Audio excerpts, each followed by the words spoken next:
You've been lied to about the most famous sermon in human history. The Beatitudes. Blessed are the meek. Blessed are the poor in spirit. Blessed are those who mourn. They weren't original to Jesus. Not even close. These words, celebrated as the purest expression of Christian wisdom, the very foundation of Jesus' moral teaching, were written hundreds of years before he spoke them on that mountain. They're right there in the Book of Enoch, word for word in some places, concept for concept in others, a text that predates the Gospels by at least 2 centuries, possibly more. And the church knows this. They've always known. But they needed you to believe Jesus was the source, the originator, the divine voice speaking these truths for the first time.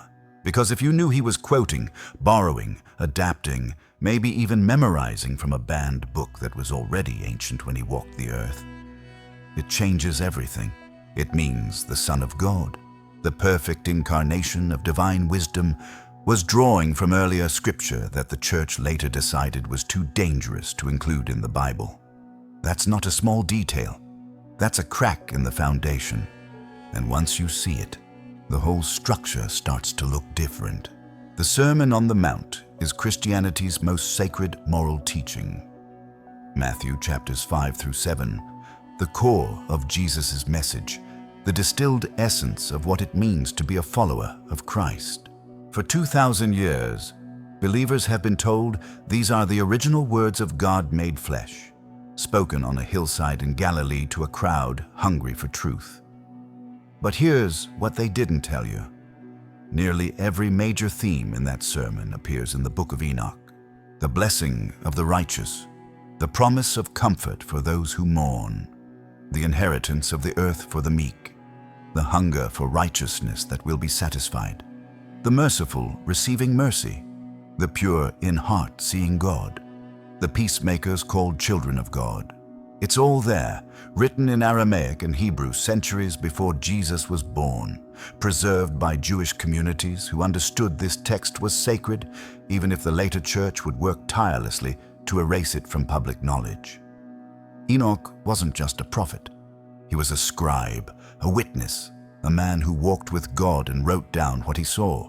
His book contained visions of the afterlife, warnings about fallen angels, prophecies about the coming judgment, and most importantly, for our purposes, blessings for the righteous that sound almost identical to what Jesus would later speak on that mountain.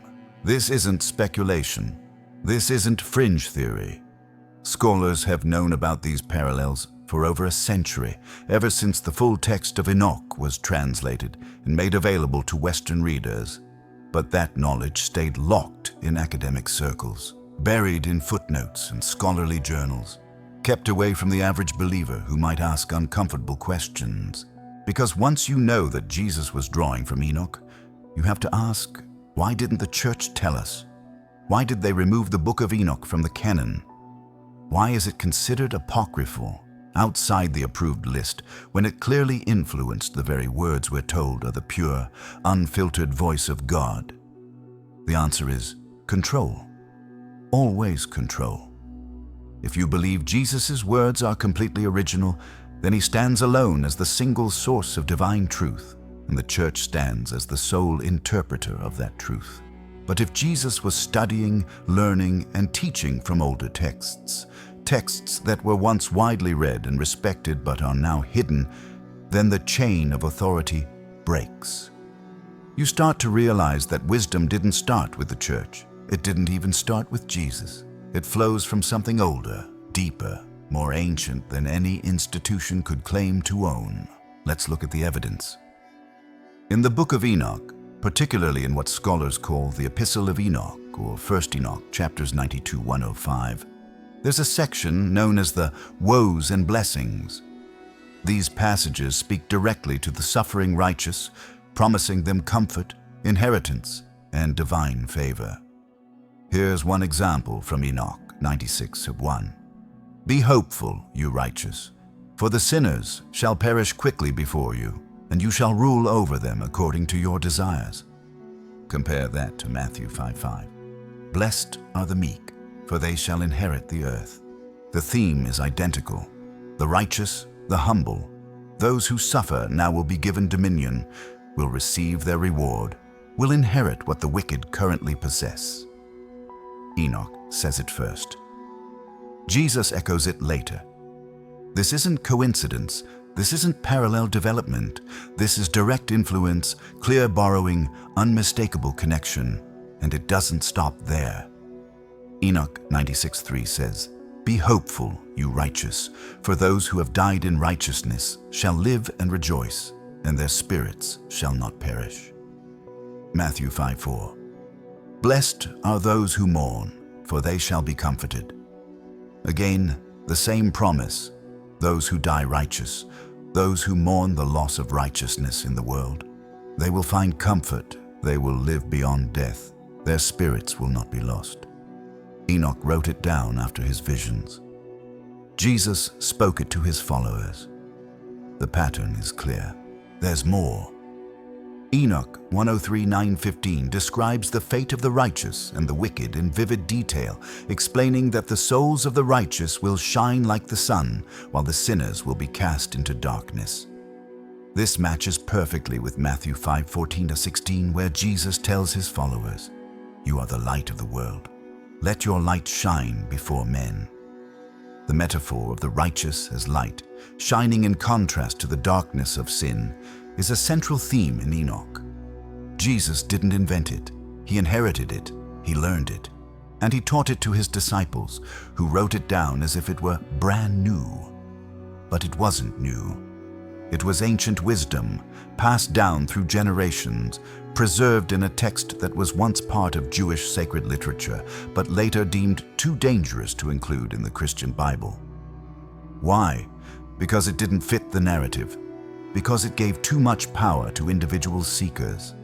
Because it described a cosmos where humans could rise to angelic status, where the boundaries between mortal and divine were not fixed, where the relationship with God was direct, immediate, and without the need for institutional mediation. That's the real threat.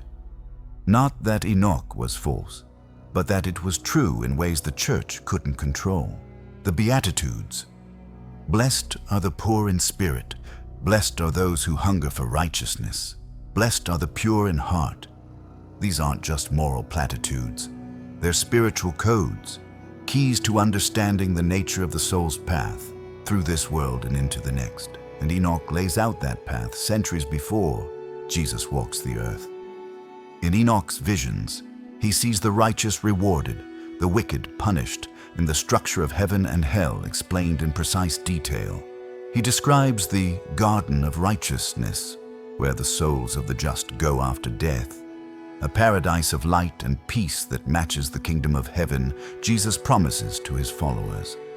He describes the place of darkness, where the wicked are held until judgment, a concept that becomes hell in Christian theology. He describes angels and demons, divine councils and cosmic wars, the weighing of souls and the book of life where every deed is recorded. All of this written down in Enoch. All of this later echoed in the teachings of Jesus and the writings of the New Testament authors. The Gospel of Matthew in particular is soaked in Enochian imagery. The Son of Man coming on the clouds, that's from Enoch. The final judgment where the sheep are separated from the goats, that's from Enoch. The idea that the righteous will shine like the sun in the kingdom of their Father, that's from Enoch. Even the Lord's Prayer, with its focus on forgiveness and deliverance from evil, echoes Enoch's teachings about repentance and divine mercy. You have to understand what this means. The early Jewish community that produced Jesus, his family, his teachers, the rabbis and scholars he would have learned from, they knew the Book of Enoch. It was part of their spiritual education. It was read in synagogues, copied by scribes, quoted by teachers.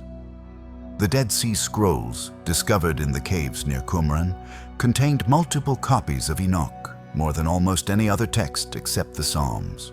That tells you how important it was. This was not some obscure, forgotten manuscript. This was core spiritual literature for the Jewish communities of Jesus' time. And Jesus, raised in that tradition, steeped in that learning, would have known Enoch intimately. he would have read it, studied it, memorized it. And when he stood on that mountain and began to speak, he wasn't inventing a new moral framework. He was teaching from the tradition, drawing from the texts he knew, passing on the wisdom that had been passed to him. The church wants you to believe otherwise. They want you to see Jesus as completely original, divinely inspired in a way that no human teacher could be. But that's not how wisdom works. Wisdom is passed down, it's accumulated, it's built on foundations laid by those who came before. Jesus wasn't less divine for drawing from Enoch. If anything, it shows his deep connection to the prophetic tradition, his respect for the ancient texts, his understanding that truth is timeless and doesn't belong to any one person or institution. But the church couldn't allow that narrative to survive. When the early councils met, Nicaea in 325 AD, Carthage in 397 AD, they were deciding which books would be included in the official Bible and which would be excluded. The Book of Enoch was well known. It was quoted in the New Testament itself.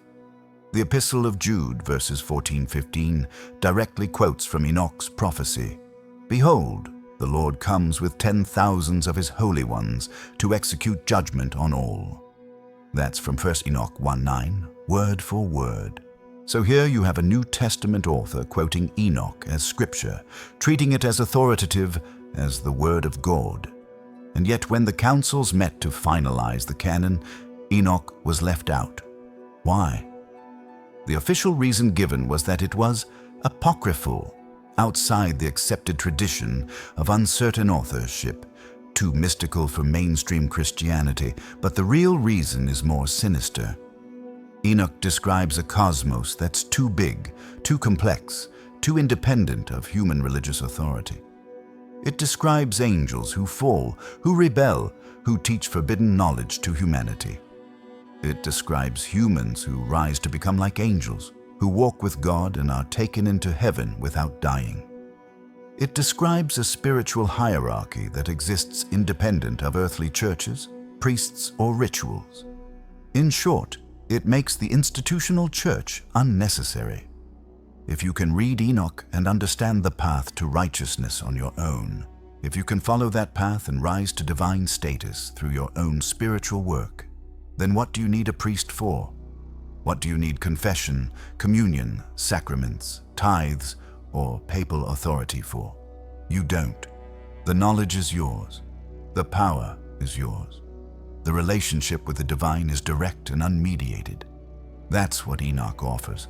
And that's exactly what the church couldn't allow. So they buried it. They labeled it heretical, dangerous, misleading. They told believers it was filled with fantastical stories and wild visions that distracted from the true message of Christ. But here's the catch. Those fantastical stories were the same ones Jesus referenced in his teachings. The angels, the judgment, the resurrection of the righteous, the coming kingdom. Jesus didn't make these up. He drew them from Enoch, and the church, in erasing Enoch, created a false origin story for Christianity, one that placed Jesus at the beginning of wisdom rather than in the middle of a much older, much deeper spiritual tradition. This deception continues today. Ask most Christians about the Book of Enoch and you'll get blank stares.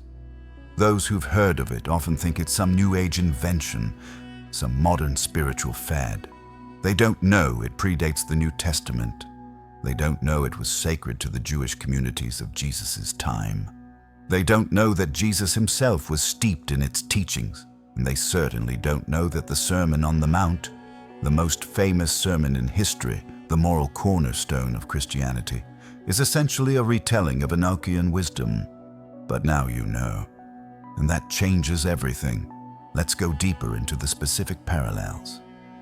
The first beatitude. Blessed are the poor in spirit, for theirs is the kingdom of heaven. This is often interpreted as spiritual humility, the recognition that we are nothing without God, that our souls are empty vessels waiting to be filled. But in the context of Enoch, it means something more radical. Enoch describes the righteous as those who are poor in spirit because they've been oppressed, persecuted, stripped of worldly power by the wicked. They're not voluntarily humble. They've been forced into humility by a corrupt world ruled by fallen angels and their hybrid offspring, the Nephilim. And yet, Enoch promises they will inherit the kingdom. Their poverty, their suffering, their lack of earthly power, it's temporary. The real reward is coming. This is the same message Jesus delivers in Matthew 5:3. The poor in spirit, the humble, the downtrodden, they're not blessed because they're weak. They're blessed because they're on the right side of cosmic history. The wicked may rule now, but that rule is ending. The righteous will rise. The kingdom is theirs. This isn't a call to passive submission. It's a promise of revolution, of cosmic justice, of the oppressed inheriting the earth. And it comes straight from Enoch, the second beatitude. Blessed are those who mourn, for they shall be comforted. In Enoch 96:1, the righteous are told to be hopeful because they will be comforted in the afterlife. The mourning here isn't just personal grief. It's mourning for the state of the world, for the corruption of righteousness, for the rule of the wicked. Enoch's righteous are people who see the truth, that the world is broken, that evil has taken hold, that divine order has been disrupted. They mourn this reality, and they're promised comfort, not just emotional solace, but actual, tangible restoration of divine order. Jesus echoes this in Matthew 5:4. Those who mourn, who see the brokenness and refuse to accept it as normal, they will be comforted. Not because they'll learn to cope with the world as it is, but because the world will be changed. Divine order will be restored. The mourning will end because the cause of the mourning, the rule of evil, will be destroyed. This is apocalyptic language. This is the language of cosmic upheaval, and it's rooted in Enoch's visions of the final judgment. The third beatitude. Blessed are the meek, for they shall inherit the earth. This is the one that gives the whole game away. In Enoch 96:1, the righteous are promised they will rule over the sinners, that they will have dominion according to their desires. The meek, the humble, the non-violent, they're not going to inherit the earth through military conquest or political maneuvering. They're going to inherit it because the current rulers, the wicked, the corrupt, the fallen, they're going to be removed, judged, destroyed, and the meek will simply step into the power vacuum left behind. This is the same promise Jesus makes in Matthew 5:5. The meek will inherit the earth, not through force, but through divine intervention. The earth currently belongs to the wicked, but their time is limited. The righteous are waiting, preparing, living in righteousness even while they suffer under unjust rule.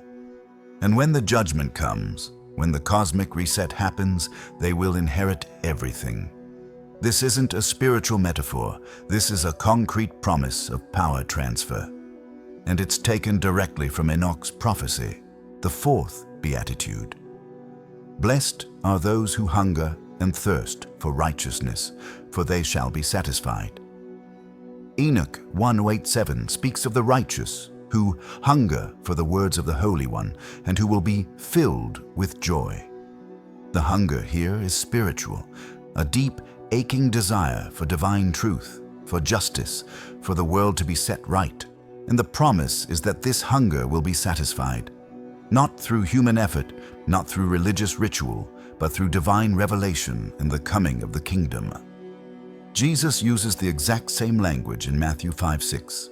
Those who hunger and thirst for righteousness, who can't accept the world as it is, who demand justice, who crave divine truth, they will be satisfied.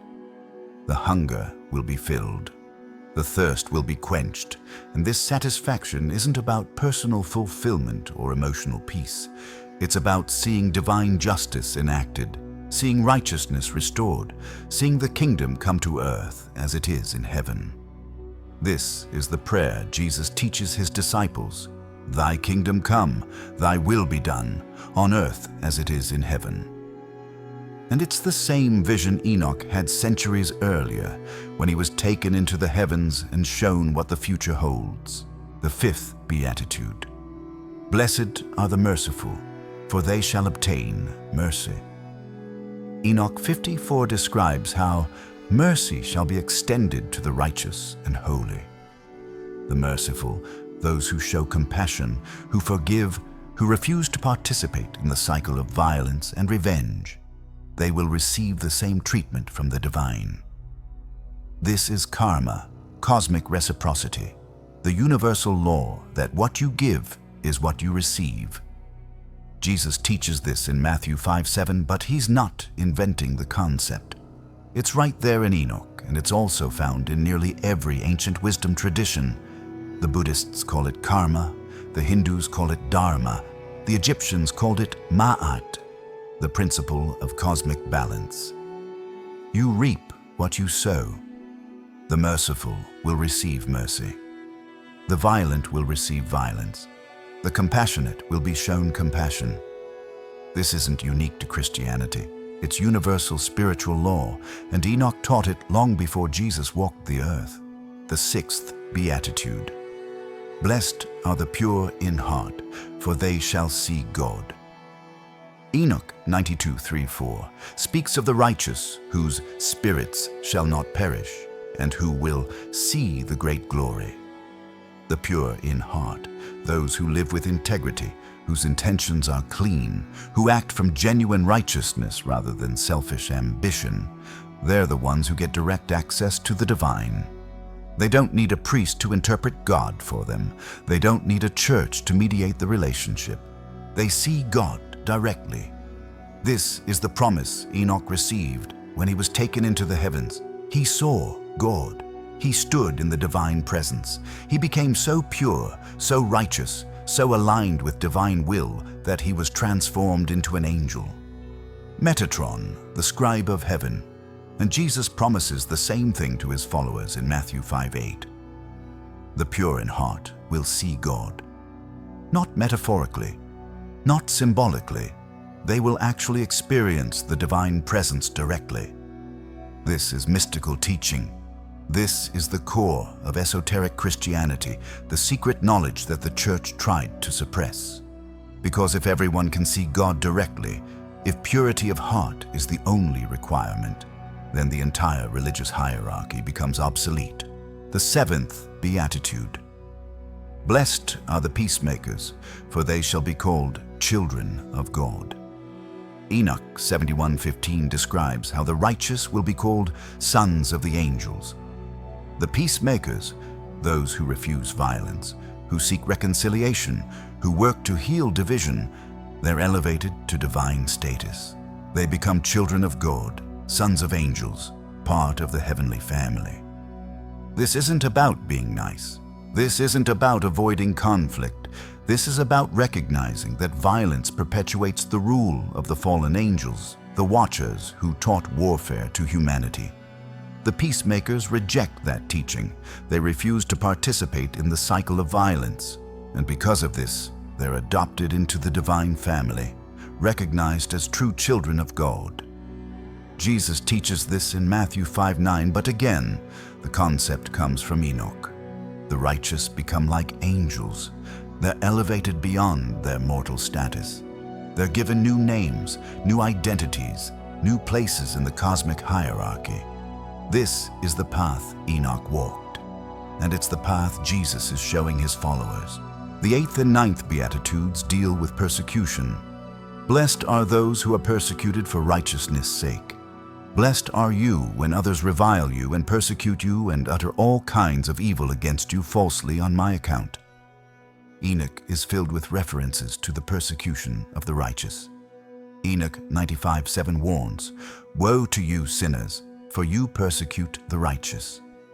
Enoch 96:7-8 promises, "Fear not, you souls of the righteous, and be hopeful, you who have died in righteousness. Be not sad because your soul has gone down to Sheol in sorrow." The righteous, in Enoch's vision, are constantly under attack. They're hated by the wicked, persecuted by those in power, reviled and slandered. And yet, their promised vindication, their suffering is temporary, their reward is eternal. Jesus makes the exact same promise in Matthew 5:10-12.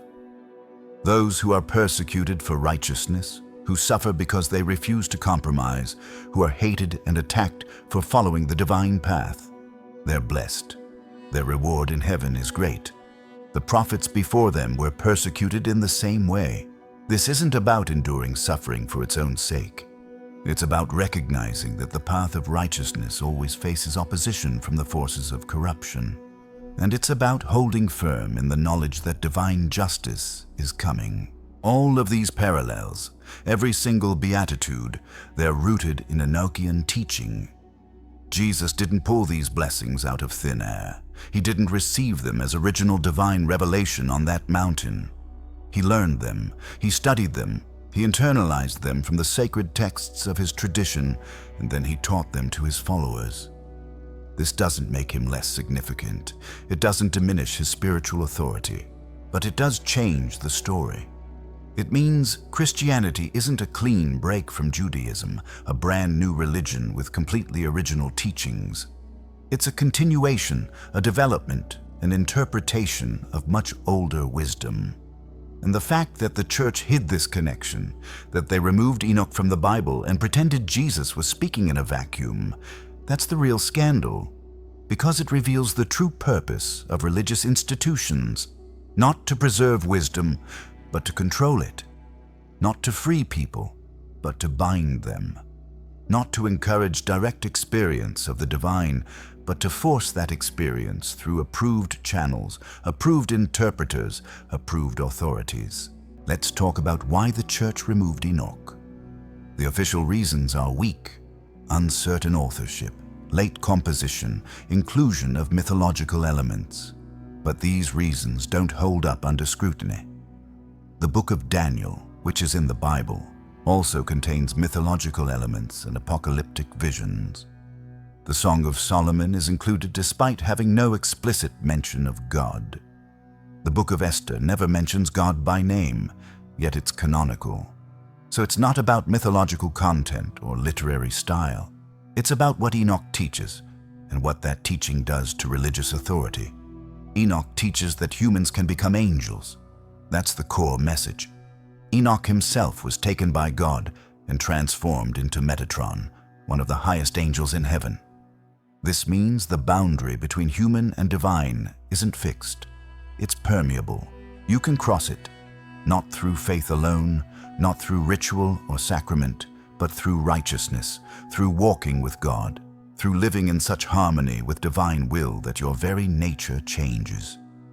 This is dangerous to institutional religion because it makes salvation a process, not a one-time event. It makes divinity accessible to anyone willing to do the spiritual work, not just those who submit to the church's authority.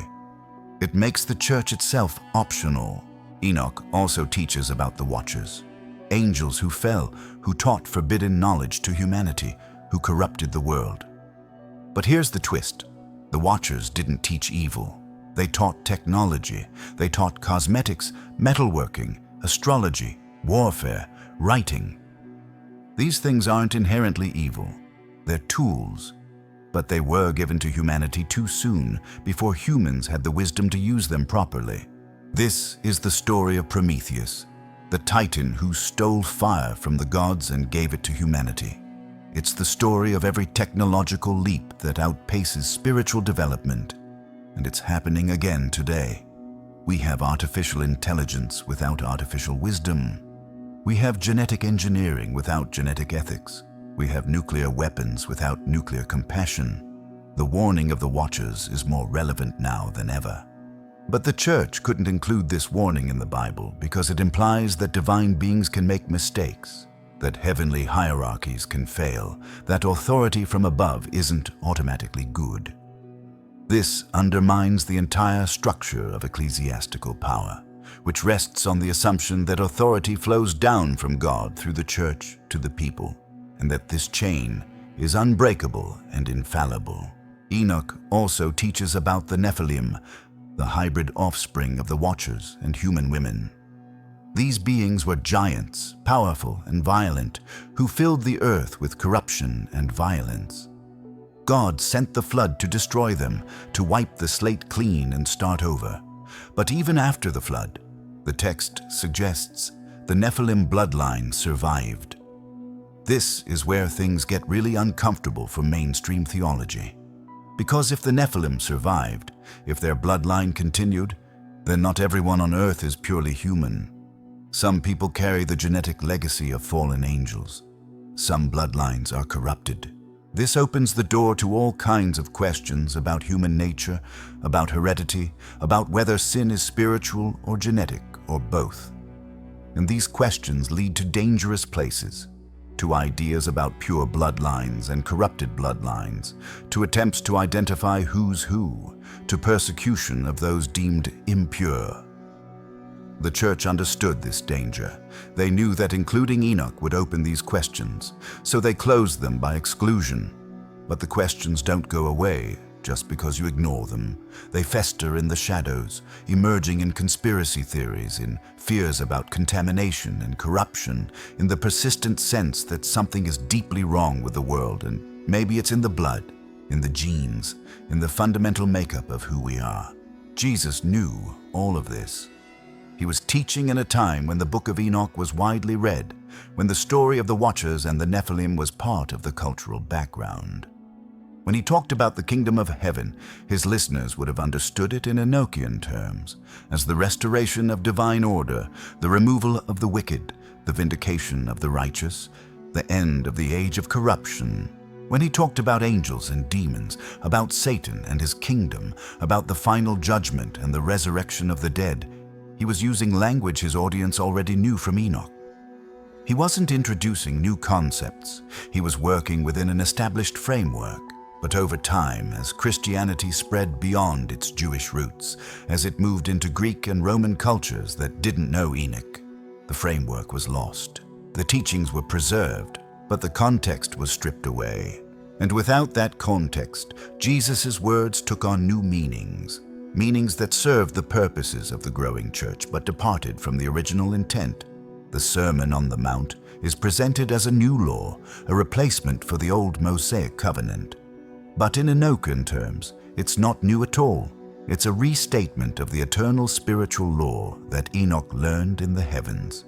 The law that governs the cosmos, that determines the fate of souls, that has always existed and will always exist regardless of human religious institutions. Jesus isn't giving his followers a new path. He's reminding them of the old path, the one Enoch walked, the one that leads directly to God without any intermediary. And this is why his teaching was so radical, so threatening to the religious authorities of his time. He was bypassing the entire system. He was telling people they didn't need the temple, didn't need the priests, didn't need the sacrifices or the rituals. They just needed to be righteous. They just needed to be pure in heart. They just needed to walk with God the way Enoch did. And if they did that, they would see God. They would inherit the earth. They would become children of God, sons of angels, immortal beings whose spirits would not perish. This message got Jesus killed. The religious authorities of his time understood exactly what he was teaching, and they knew it would destroy their power if people believed it. So they conspired with the Roman authorities to have him executed. But the message didn't die with him.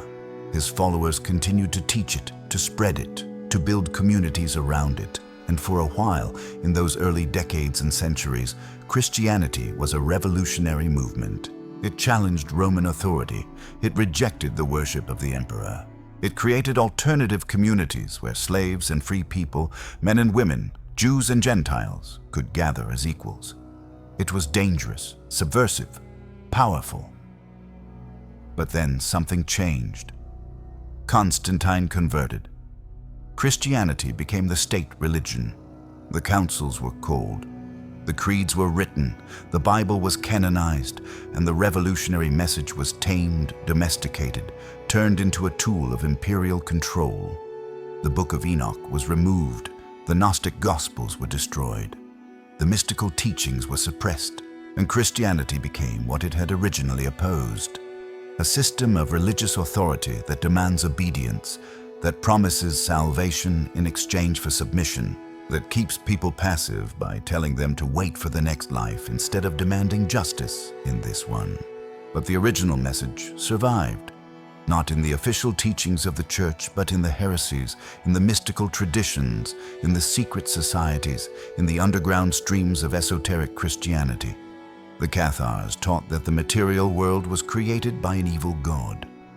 The Gnostics taught that salvation comes through knowledge, not faith. The Hermetic tradition taught that humans can become divine through spiritual practice. The Rosicrucians taught that the kingdom of heaven is within, not above. All of these groups drew from the same well Enoch drank from, and all of them were persecuted, suppressed, driven underground. Because the message they carried was the same message Jesus taught on that mountain. You don't need the church, you don't need the priests, you don't need the rituals, you need righteousness, you need purity of heart, you need to hunger and thirst for divine justice. And if you have those things, the kingdom is yours, not in the next life. Now, here, on earth as it is in heaven. This is the deception at the heart of Christianity as it's practiced today. The most famous sermon in history, the foundation of Christian ethics, the words that millions of people memorize and try to live by, they're not original.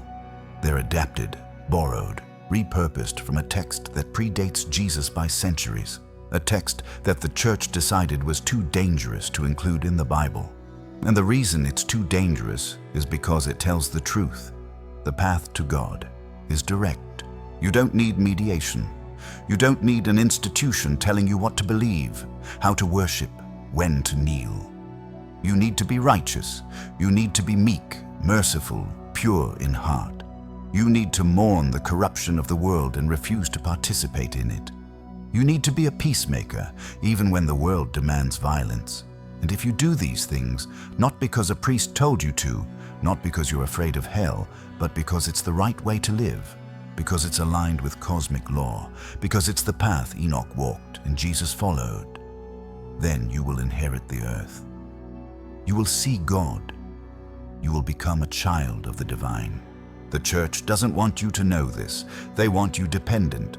They want you coming back every Sunday, putting money in the collection plate, listening to sermons that tell you how sinful you are, how you need their prayers, their blessings, their intercession. They want you to believe that salvation is something they control, something they can give or withhold based on your obedience. But Enoch proves otherwise. Enoch walked with God for 365 years, 1 year for every day of the sun's cycle, a perfect number, and then he was taken. Not because he went to church, not because he confessed his sins to a priest, but because he was righteous, because he lived in harmony with divine law, because he refused to compromise with the corruption around him, and that same path is open to you. Not through the church, through your own life, your own choices, your own relationship with the divine. This is what the Sermon on the Mount is really teaching. This is what Jesus was really saying. And this is what they don't want you to figure out. Consider the Lord's Prayer, which comes right after the Beatitudes in Matthew 6. Our Father who art in heaven, hallowed be thy name. Thy kingdom come, thy will be done, on earth as it is in heaven. This isn't just a nice prayer. It's a declaration of cosmic law. It's saying that heaven, the realm of divine order, righteousness, and harmony, is the model, and earth should reflect it. That's the Hermetic principle. As above, so below. It's the same principle taught in the Emerald Tablet, in the Kybalion, in the secret teachings of every mystery tradition. And it's in Enoch. The visions Enoch received showed him the heavenly order, the structure of reality, the laws that govern creation. And those laws are meant to be enacted on earth. That's what the kingdom of heaven means. Not a place you go when you die, a state of reality where divine law rules, where righteousness prevails, where the wicked are removed and the pure-hearted govern. Jesus is praying for that kingdom to come to earth. He's teaching his followers to pray for it, to work toward it, to live as if it's already here. And this prayer, too, is rooted in Enochian theology. The kingdom isn't something distant, it's something imminent, something that can be brought into being through righteousness, through alignment with divine will, through the collective effort of those who refuse to accept the world as it is. The rest of the Sermon on the Mount continues in the same vein. Don't worry about material things, God will provide. Don't judge others, you'll be judged by the same measure. Ask, and you shall receive. Knock, and the door will be opened. Enter through the narrow gate. Beware of false prophets. Build your house on rock, not sand. Every one of these teachings has parallels in Enoch. The trust in divine provision, the principle of reciprocal judgment, the narrow path that few find, the warnings about false teachers, the need for a solid foundation, it's all there in Enoch's visions and prophecies. Jesus isn't making this up. He's synthesizing, teaching, passing on the wisdom he received from the tradition he was raised in. And that tradition included the Book of Enoch as a core text, a foundational source of spiritual understanding. But you won't hear this in church. You won't read it in the approved Bible study guides. You won't find it in the seminary textbooks, because acknowledging it would mean acknowledging that the church has been lying by omission for 2,000 years, hiding the true sources of Jesus' teaching, pretending he spoke in a vacuum when he was actually drawing from a rich tradition of Jewish mysticism and apocalyptic prophecy. The implications go beyond historical accuracy. They touch on the nature of authority, the source of spiritual wisdom, the relationship between individual and institution. If Jesus was teaching from Enoch, and Enoch was teaching from direct experience of the divine, then the chain of authority doesn't flow through the church. It flows through individuals who dare to walk with God, who seek righteousness, who refuse to compromise. The church wants you to believe they're the gatekeepers. But Enoch and Jesus both prove otherwise. The gate is open, the path is clear. You just have to walk it. And the first step is recognizing the deception, seeing how the most famous sermon in history was repackaged, rebranded, and presented as original when it was actually drawn from a banned book that tells a much bigger, much more radical story about human divinity and cosmic destiny. Let's talk about the Book of Jude, because it's the smoking gun that proves the early Christians knew and respected Enoch. Jude 14:15 says, Enoch, the seventh from Adam, prophesied about them. See, the Lord is coming with thousands upon thousands of his holy ones to judge everyone and to convict all of them of all the ungodly acts they have committed in their ungodliness and of all the defiant words ungodly sinners have spoken against him. This is a direct quote from 1 Enoch 1:9. Not a paraphrase, not an allusion, a direct quote. Jude calls Enoch a prophet and treats his words as authoritative scripture. This is in the New Testament, in the canon, in the approved Bible. And yet the book Jude is quoting from, the Book of Enoch, is not included. Why? How can you quote a text as prophetic scripture in one book and then exclude that same text from the canon? The answer is that the councils didn't want people reading Enoch in full. They wanted to control which parts of the tradition were accessible. They were fine with Jude quoting one verse because it supports the message of coming judgment. But they couldn't include the full Book of Enoch because it contains too many other teachings that undermine ecclesiastical authority. The Ethiopian Orthodox Church is the only major Christian denomination that includes the Book of Enoch in its biblical canon. They've preserved it for over 2,000 years, treating it as fully authoritative alongside the other books of the Bible. And it's not a coincidence that the Ethiopian Church also has a different relationship to authority, a more mystical approach to Christianity, a stronger emphasis on direct spiritual experience.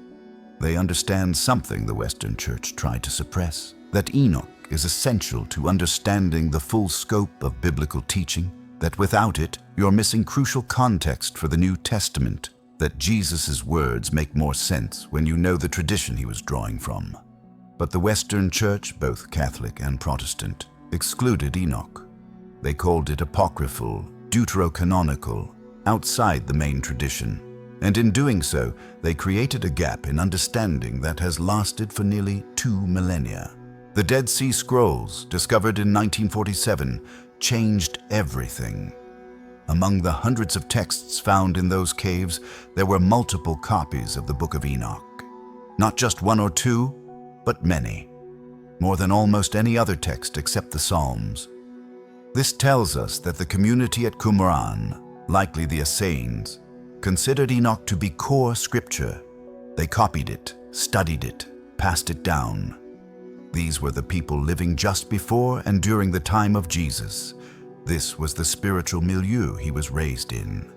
And they read Enoch. So when Jesus taught the Beatitudes, when he talked about angels and demons, when he spoke of the coming kingdom and the final judgment, his audience would have heard these teachings in the context of Enoch. They would have recognized the references. They would have understood the deeper meanings. But modern Christians, cut off from this context, hear the same words and think Jesus is speaking in a vacuum. They miss the connections. They don't see that he's working within an established framework, adding his own interpretation, but not inventing the framework itself. The academic community has known about these connections for over a century. Scholars like R.H. Charles, who translated the full Book of Enoch into English in 1906, have pointed out the parallels between Enoch and the New Testament. But this knowledge stayed in the academic realm. It didn't filter down to the average believer. Why? Because the church gatekeeps knowledge. They decide what the average person needs to know and what's too advanced, too controversial, too dangerous. They'll teach you Greek and Hebrew in seminary, but they won't tell you that the Book of Enoch is older than the New Testament and that Jesus was almost certainly familiar with it. They'll teach you hermeneutics and exegesis, but they won't teach you that the Beatitudes have direct parallels in Enochian blessings.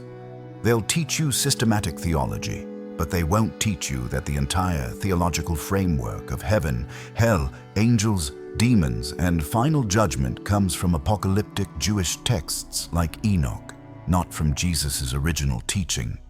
Because if they taught you that, you might start asking questions they don't want to answer.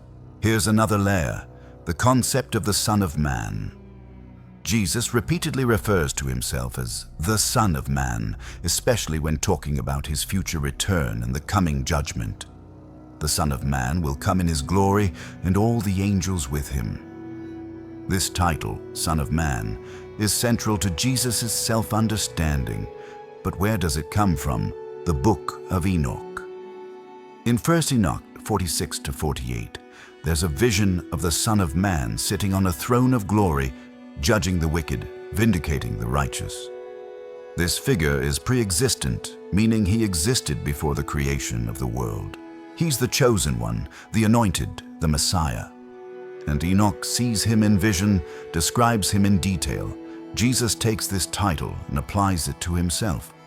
He's saying, I am the figure Enoch saw. I am the Son of Man who will judge the world. But you can't fully understand this without reading Enoch. Without that context, Son of Man just sounds like a weird way of saying human being. But with the Enochian context, it's a claim to cosmic authority, to pre-existence, to divine appointment as judge and ruler of the coming age. The early Christians would have understood this immediately. They knew Enoch. They got the reference. Modern Christians miss it entirely because the text has been removed from their canon. The same goes for the concept of Gehenna, hell. Jesus talks about Gehenna more than anyone else in the New Testament. It's translated as hell in most English Bibles, but the original Greek word is Gehenna, which refers to the valley of Hinnom outside Jerusalem. This was a place where garbage was burned, where the bodies of criminals were thrown, a place of fire and decay. But in Jewish apocalyptic literature, especially Enoch, Gehenna becomes a spiritual location, the place where the wicked are punished after death. Enoch describes it in detail, the fire that doesn't go out, the darkness, the weeping and gnashing of teeth. Jesus uses the exact same imagery. When he warns about being thrown into Gehenna, where the worm does not die and the fire is not quenched, he's quoting from the tradition, from the apocalyptic vision of final judgment that Enoch laid out. But again, without reading Enoch, You miss the full picture. You think Jesus is inventing this concept of hell when he's actually working within a well-established tradition of Jewish eschatology. The angels are another example. Jesus talks about angels constantly. They're ministering to him in the wilderness. They're gathering the elect at the end of time. They're separating the righteous from the wicked. But where does this detailed angelology come from? Enoch. The Book of Enoch contains the most extensive description of angelic hierarchies, names and functions in all of Jewish literature. It names the archangels, Michael, Gabriel, Raphael, Uriel. It describes their roles.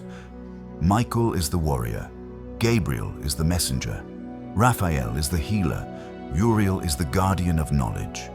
It describes the fallen angels, the watchers, and their punishment. It describes the angels who guard the throne of God, who carry out judgment, who record human deeds. This entire angelic framework is in Enoch. And Jesus, when he teaches about angels, is drawing from that framework. But the modern church, having removed Enoch from the canon, has lost this rich angelology. They know Michael and Gabriel from scattered references in Daniel and Revelation, but they don't have the full picture that Enoch provides. And so they miss the depth of what Jesus is teaching when he talks about angels. The resurrection of the dead is another key teaching that comes from Enoch. Jesus teaches that the dead will rise, that the righteous will be given new bodies, that there will be a new heaven and a new earth. This is central to Christian eschatology. But where does it come from? Not from the Old Testament, which has only vague hints about life after death. The ancient Hebrews didn't have a clear doctrine of resurrection, but by the time of Jesus, this doctrine was well established in Jewish thought, specifically because of texts like Enoch. Enoch describes the resurrection in detail. He sees the souls of the righteous being clothed in garments of glory, being given immortal bodies, being raised to live in the presence of God forever. He sees the wicked being raised to face judgment, to be cast into the fire, to be destroyed. This is the template for Christian resurrection theology. And Jesus, when he teaches about resurrection, is working within this template. But again, the modern believer doesn't know this because they haven't read Enoch. The concept of the New Jerusalem, the heavenly city that descends to earth at the end of time, is in Enoch. The idea of a millennial kingdom, where the righteous reign with the Messiah for 1,000 years, has roots in Enochian prophecy. The vision of a final battle between good and evil, where Satan and his forces are defeated and cast into the pit, is in Enoch. The idea that history is moving toward a climax, that there's a divine plan unfolding, that the current age of corruption will give way to an age of righteousness. All of this is Enochian theology. And all of it is woven through the teachings of Jesus and the writings of the New Testament authors. Paul, John, Peter, they're all drawing from this tradition. They're all assuming their readers know Enoch and can connect the dots. But modern readers, cut off from that tradition, read the New Testament as if it's a self-contained document, as if these ideas sprang fully formed from the minds of the apostles. They don't. They come from a long tradition of Jewish apocalyptic thought, and Enoch is the cornerstone of that tradition. So why did the church remove it? Control. Always control. If people read Enoch, they would see that Jesus wasn't as unique as the church claims. They would see that his teachings were part of a larger tradition, that he was a teacher within that tradition, not the originator of a completely new religion. They would see that salvation doesn't depend on accepting Jesus as your personal savior, but on being righteous, on walking with God, on living in harmony with cosmic law. They would see that the path Enoch walked, direct relationship with the divine, no mediation, no institutional authority, is still open. And if people realized that, the church would lose its power. Because the church's power rests on being the necessary middleman between you and God. If you don't need them, if you can walk with God on your own, then what do they have to offer? Nothing. They become obsolete. So they buried Enoch. They rewrote the story. They made Jesus the sole source of divine wisdom, the unique incarnation of God, the one and only way to salvation. And they made the church the guardian of that unique revelation, the only institution authorized to interpret Jesus' words, the only path to God. It's a brilliant power play, but it's built on a lie. The lie is that Jesus' teaching was completely original. The truth is that he was working within a tradition, drawing from sacred texts that his community knew and revered, passing on wisdom that had been passed down for centuries. This doesn't make him less important. If anything, it makes him more human, more relatable, more accessible. He wasn't some divine alien speaking a completely foreign language. He was a Jewish teacher, steeped in his tradition, offering his interpretation of ancient wisdom. And his interpretation was radical. Yes, he took the Enochian vision of cosmic justice and made it immediate, personal, accessible. He said, "The kingdom is at hand. It's within you. You can enter it now through righteousness." He democratized the divine, taking what had been the province of prophets and mystics and saying it's available to everyone. But he did this by building on Enoch, not by replacing him. He honored the tradition even as he reinterpreted it. And the church, by erasing Enoch, has dishonored both Jesus and the tradition he came from. The Sermon on the Mount is still powerful. The Beatitudes are still true. But they're true because they're rooted in something deeper and older than Christianity, something that predates Jesus and will outlast every institution that tries to claim ownership of spiritual truth. They're true because they reflect cosmic law, the principles that govern how souls move through this reality and into the next. Enoch saw those principles and wrote them down. Jesus taught them and lived them. And now you know. The blessed are the meek deception isn't that the teaching is false. It's that you've been told it's original to Jesus when it's not. You've been cut off from the deeper tradition that gives these words their full meaning. You've been kept in the dark about the Book of Enoch, about its influence on Jesus, about its vision of human divinity and cosmic destiny. But now you're in the light. Now you can read Enoch for yourself, see the parallels, understand the full story. And once you do, you can't go back. You can't unknow it. The structure starts to crack, the authority starts to crumble, and you realize that the path to God was never through the church. It's through righteousness, through walking with God, through becoming like Enoch, like Jesus, like every mystic and saint who figured out that divinity isn't something distant. It's something you become. That's the real message of the Sermon on the Mount. And that's what they never wanted you to know.